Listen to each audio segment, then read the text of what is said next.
अस्सलाम वालेकुम जी, कैसे हैं आप सब। मैं हूं आमना राजपूत और आज की वीडियो में मैं आपके साथ शेयर करने वाली हूं आफ्टर मैरिज जब आप लोग किसी के घर दावत पे जाते हैं तो आपको मेकअप करना पड़ता है। ये अल्ट्रा एचडी मेकअप लुक है जो बहुत ही इजीली आप घर पर क्रिएट कर सकते हैं।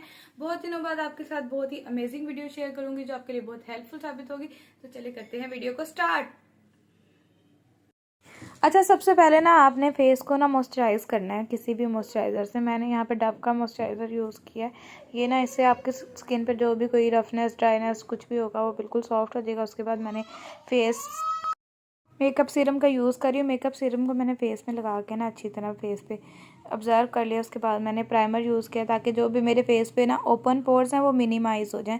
इसके बाद मैंने कंसीलर यूज़ किया है। मैंने कंसीलर ग्लैमरस का यूज़ किया है। ये मीडियम टोन है, ये बिल्कुल नेचुरल लगता है। इसको मैंने अपनी आईज़ को कवर किया। उसके बाद मैंने मतलब ब्रश से लगाने ये से लगाने के बाद मैंने फिंगर से ब्लेंडिंग की थी। फिंगर से ब्लेंडिंग बहुत अच्छी होती है, पर यह है कि मतलब बिगनर्स तो इसी तरह करें तो ज़्यादा बेस्ट है, पर नॉर्मली लोग इसको ब्यूटी ब्लेंडर या उससे करते हैं ब्रश से। तो मैंने फिंगर से की। ब्यूटी ब्लेंडर से अगर आप करना चाहें तो आप उससे कर लें। उसके बाद मैंने मेरे पास जो कॉन्टोर पैलेट है क्रीम कॉन्टोर, उसमें से मैंने एक कॉन्टोरिंग शेड लिया जो मतलब 38 शेड लिया मैंने। उससे मैंने अपने जो डार्कर एरियाज़ हैं, फेस पे कोई स्पॉट है, उसको मैंने अच्छी तरह कवर अप कर लिया। वो जब उस कवर अप हो गया उसके बाद मैंने इसको ब्यूटी ब्लेंडर से अच्छी तरह ब्लेंड किया। बिल्कुल प्रोडक्ट नज़र जब नहीं आया और बिल्कुल इक्वल इवन टोन हो गई स्किन, तो फिर मैंने नेक्स्ट स्टेप में उसके बाद मैंने मिस रोज़ का एक फाउंडेशन लिया। उसको मैंने निकालने की कोशिश करी थी तो पंप मेरा ना काम नहीं करा। फिर मैंने थोड़ा सा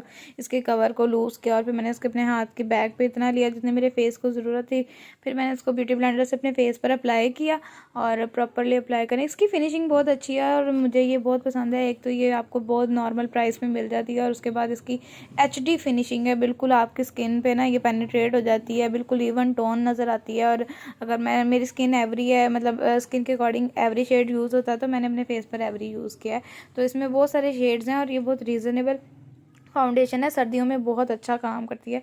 तो अगर आपको ये पसंद हो तो आप ये ज़रूर लें। फिर इसके बाद मैंने पिंक जो पाउडर है क्रिस्टीन का फेस पाउडर, मैंने उसको स्पंज के फेस मदद से अपने फेस पर अप्लाई किया। प्रॉपरली टैप टैप करके पूरे फेस पे नेक पे अच्छी तरह लगा के भर भर के लगाया और क्या कहते हैं पूरा। फिर मैंने इसको ना एक ब्रश से अच्छी तरह ब्लेंड करके फेस को इवन टोन कर लिया। अच्छा, ये जो मैं बेस बना रही हूँ ना, ये टोटली ना ड्राई स्किन वालों के लिए है।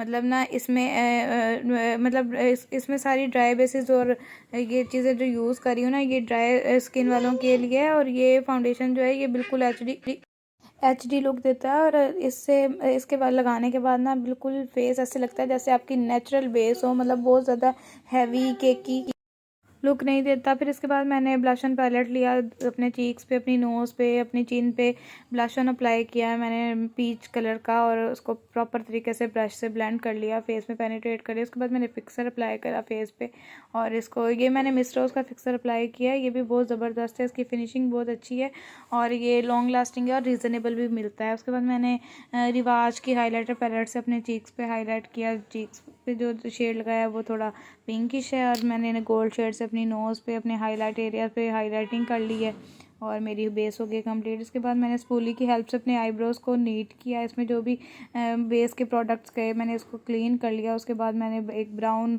आई पैलेट से कलर लिया, उसको मैंने अपनी आईब्रोज़ छोटे स्मॉल ब्रश से ना अपनी आईब्रोज़ को फिल अप कर लिया है और अच्छी तरह इसी ब्रश से इसको बिल्कुल ब्लेंड करने के बाद मैं स्पूली से इसको सेट कर लूँगी। अच्छा, ये बिल्कुल नेचुरल शेड आ रहा था, मैंने कोई भी इस पर आईब्रो शेड नहीं लगाया, मैंने बस इस पर आई शेड से ही मैंने इसको फिल अप कर लिया। और फिर एक ब्राउन शेड ही लेके मैंने अपने क्रीज एरिया पे ना पूरा प्रॉपरली इसको लगा के मतलब अपने, क्योंकि मेरी पफ़ी आइज़ हैं और मैंने पफ़ी आइज़ के मुताबिक अपना मेकअप करना था जो कि अच्छा भी लगे, जो बहुत ज़्यादा ओवर भी ना हो और बहुत डिसेंट लुक का है।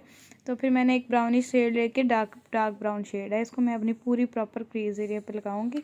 इसको अच्छे तरीके से ब्लेंड करूंगी। फिर एक नॉर्मल जो लाइट कलर था ब्राउन जो शेड था लाइटर न्यूड शेड, उसको लेके मैंने अपनी क्रीज को सेट किया अच्छी तरीके से और दोनों आंखों पे इसको नॉर्मल ब्रश से अप्लाई किया और उसके बाद इसको फ्लफी ब्रश से प्रॉपर ब्लेंड कर लिया ताकि एक नेचुरल शेड आए, कहीं पे भी कोई हार्श लाइन ना रह जाए। और इसको लगाने के बाद मैंने प्रॉपर एक और थोड़ा डार्कर शेड लिया, उसको क्या मैंने आहिस्ता आहिस्ता लाइट से डार्कर की तरफ आई हूँ। उसके बाद मैंने एक गोल्ड शेड लिया, उसको फिंगर से इसके ऊपर ना जहाँ पे मैंने डार्क कलर लगाया था ब्राउन, उसी पे ब्लेंड किया ताकि एक ना थोड़ी शिमरी शेड आ जाए। और जब भी आप कोई मेटालिक शेड लगाएं तो इसको फिंगर से लगाएं। आप इसकी ब्लेंडिंग देखें, इतनी ज़बरदस्त इसकी ब्लेंडिंग होती है, ये आपकी आइज़ में बिल्कुल मर्ज हो जाता है और आपकी आइज़ पे कोई हार्श लाइन नहीं नज़र आती। और ये छोटे छोटे स्टेप, छोटी छोटी ट्रिक्स जो होती हैं ये बहुत ज़बरदस्त होती हैं। इनको अगर आप फॉलो करके मेकअप करें तो आपको ईजीली कि कोई भी किसी तरीके का भी मेकअप होता है ना, अगर आप उसको बहुत अच्छा नहीं तो इस तरह कर सकते हैं कि वो बिल्कुल नीट लगे। उसके बाद मैंने एक क्रीम हाईलाइटर लिया और एक स्मॉल ब्रश लिया छोटा सा, उससे मैंने उसको हल्का सा वेट किया और उस पर लगा के मैंने अपने हाईलाइट एरिया पे ना हाईलाइट कलर लगा लिया, क्रीम हाईलाइटर। उसके बाद मैंने वो एक्वा का लाइनर लिया और लाइनर ब्रश की हेल्प से मैंने उसको वेट करके अपनी आइज़ पर लगा लिया। और मैं इसका लाइट सा विंग बनाऊंगी, बहुत ज़्यादा विंग नहीं बनाऊंगी, उतना विंग बनाऊंगी जितनी मुझे ज़रूरत है, ठीक है। और अगर मोस्टली लोग बहुत ज़्यादा बड़े बड़े विंग्स बनाते हैं और मैंने बस नॉर्मल बनाया क्योंकि मेरी पफ़ी आइज़ अगर मैं बहुत ज़्यादा शार्प बनाती भी हूँ तो उस पर सूट नहीं करता। तो आपको आइज़ की शेप के अकॉर्डिंग ही लाइनर लगाना चाहिए, एक्स्ट्रा लगाने का तो फिर अच्छा भी नहीं लगता।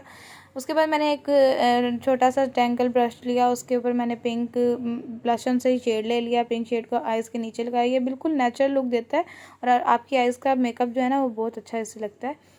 और इसके बाद मैंने अपना क्रेयॉन लिया वाइट कलर का, उसको मैंने अंडर आई अप्लाई किया। ऐसे मेरी आंखें थोड़ी बड़ी लग रही हैं क्योंकि जिनकी पफ़ी आइज़ होती हैं वो मोस्टली मेकअप करने के बाद छोटी लगती हैं। तो अगर आप अंदर वाइट पेंसिल लगाते हैं तो उससे आपकी आंख ज़्यादा खुली लगती है। क्योंकि आज मैंने लेंस यूज़ नहीं किए, लास्ट टाइम मैंने वीडियो में लेंस लगाए थे तो मेरी आंखों में एलर्जी हो गई थी।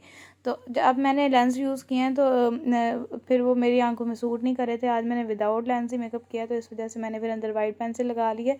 मोस्टली मैं काजल ही लगाती हूँ। उसके बाद मैंने एक मेटालिक शेड वाला शिमर लिया, उसमें से मैंने अपनी आंखों पे पिंक शिमर लगा लिया। उसके बाद मैंने पिंक लिप क्रेयॉन लिया, लिप क्रेयॉन से मैंने अपनी लिप्स की शेप बनाई और इसी को लिप्स के अंदर फिल कर लिया। इसका कलर बहुत ज़बरदस्त आ रहा था तो मुझे कुछ इस तरह का शेड ही चाहिए था। उसके बाद मैंने क्रीम कलर जो है, मेरे पास लिपस्टिक पैलेट है क्रीम वाली, उसके मैंने शेड्स में से 2-3 शेड्स को डिफरेंट को अप्लाई किया और एक बहुत अच्छा पिची सा ऑरेंज शेड बन गया लिप्स का। फिर बाद में मैंने अपनी फाइनल लुक आपको दिखा दिया। आई होप आपको पसंद आई होगी।